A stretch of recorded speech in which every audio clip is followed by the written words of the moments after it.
5 ஆண்டு கால ஆட்சியில் மட்டும் 4.5 லட்சம் கோடி கடன். கேள்வி என்ன? கடனை வாங்கி மின் உற்பத்தி தண்ணீரை அடைஞ்சிட்டீங்களா? தடையற்ற மின்சாரம் கொடுத்துட்டீங்களா? பயணிக்க நல்ல பாதையை போட்டீங்களா? ரோடு போட்டீங்களா? அருமையான போக்குவரத்தா? இல்ல என்ன கொடுத்திருக்கு? என்ன கொடுத்திருக்கு அரசு? எதையாவது ஒன்றை நாட்டு மக்களுக்கு நிறைவேற்றிருக்கிறது ஒரு நலத்திட்டத்தை சிறப்பா ஏதாவது சொல்லு. ஒரு நாடு வளர்ச்சி என்று கட்டமைப்பதே கடனின் வளர்ச்சியைத்தான். வேற என்ன வளர்ச்சி இருக்கு? இவர்கள் கற்பிக்கிற வளர்ச்சி என்ன? நீ பட்னி இருந்து செத்தினா கட்டையில இருக்காம கரண்ட்ல இருக்கிறது வளர்ச்சி, டெவலப்.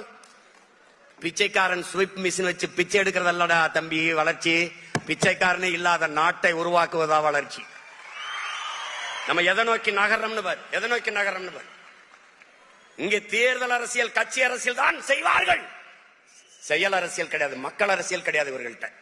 செய்தி அரசியல், விளம்பர அரசியல் தான் இவர்கள் செய்வார்கள். சேவை அரசியல், செயல் அரசியல் கிடையாது. இந்த மாசம் மட்டும்தான், இந்த ஆண்டு மட்டும்தான் கோடை விடுமுறை வருதா? ஏப்ரல் மே இந்த வருஷம் தான் வருதா? அந்த கோடை விடுமுறை செலவுக்கு 2000. போன தடவை மே மாசம் வரலையா? கோடை வரல. தேர்தல் வரும்போது நம்ம மேல ஒரு பாசம் வரும்பாரு, அரிய பாசம். வருஷம் பூரா தண்ணியை போடுறது, சலம்புறது, எல்லா வேலையும் பண்றது. கோயில்ல திருவிழா வந்தவொடனே அப்படியே மாலையை போட்டு அப்படியே விரதம் இருந்து அப்படியே தீ மிதிக்கிறது, பக்தியை காட்டுறது. அது கோயில் திருவிழா. இது தேர்தல் திருவிழா, மக்கள்கிட்ட பக்தியை காட்டுறது.